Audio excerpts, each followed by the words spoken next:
네, 일상의 다양한 사례를 통해 법 상식을 알려드리는 친절한 법 시간입니다.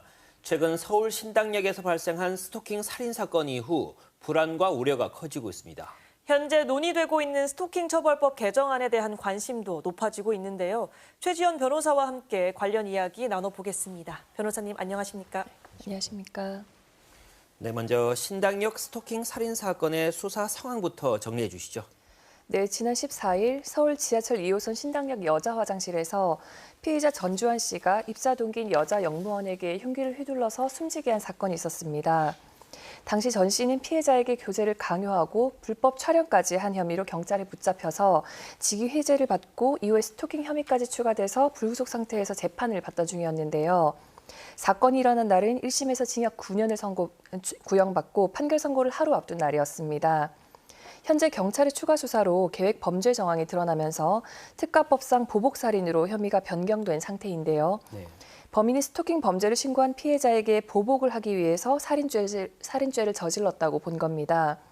살인은 사형이나 무기징역 그리고 5년 이상의 유기징역에 처하지만 보복살인의 경우에는 사형이나 무기 또는 10년 이상의 유기징역으로 처벌이 더 무거워집니다. 네, 지난 1년간 이 신당역 사건처럼 스토킹이 살인으로 이어진 사건이 꾸준히 발생하고 있는데 어떤 사건들이 좀 있었을까요? 네, 우선 작년 11월에 헤어진 연인을 스토킹하다가 법원에서 접근 금지 잠정 조치를 받았는데도 불구하고 다시 피해자의 집을 찾아가서 살해한 김병찬 사건이 있었고 네. 또 12월에는 스토킹 피해로 신변 보호를 받던 여성의 가족까지 살해한 이석준 사건이 있었습니다. 그리고 올해 들어서는 지난 2월에 스토킹으로 신변 보호를 받던 여성이 경찰에서 받은 스마트워치로 신고를 했는데도 살해당한 구로구 스토킹 살인 사건이 있었고요. 또 6월에는 경찰의 신변 보호를 받던 피해자가 또다시 무력하게 죽임을 당한 안산 스토킹 살인 사건이 있었습니다. 네, 이런 사건들은 스토킹 처벌법 시행된 이후에 발생한 범죄인데 왜 이런 사건들이 반복해서 일어나는 겁니까?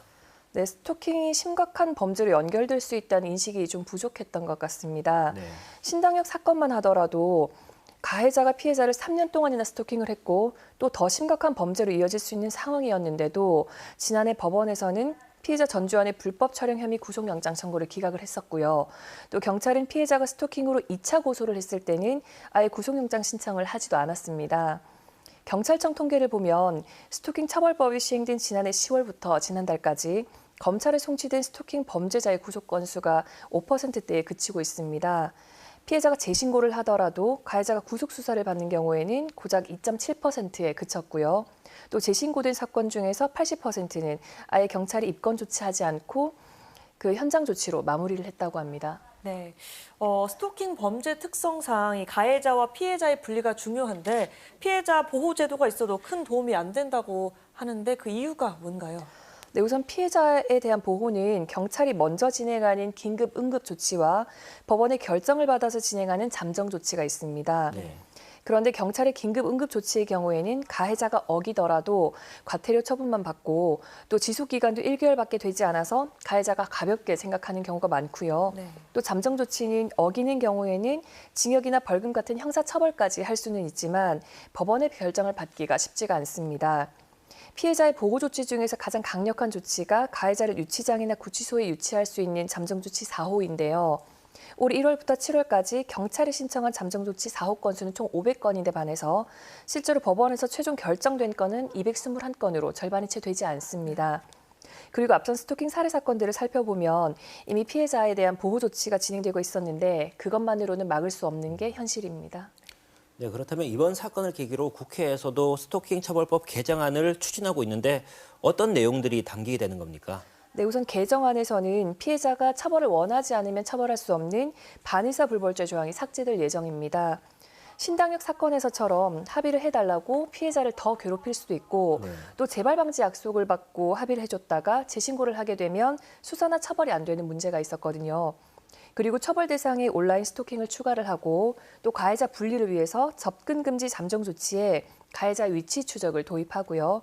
또 전자장치 부착 명령 대상에 스토킹 범죄를 추가하는 내용으로 전자장치 부착법 개정도 추진한다고 합니다. 그리고 반복적인 위해가 우려되는 스토킹에 대해서는 구속이라든가 잠정 조치를 적극 검토하고 또 스토킹 범죄를 유발하는 개인정보 유출에 대해서도 엄정 대응하고요.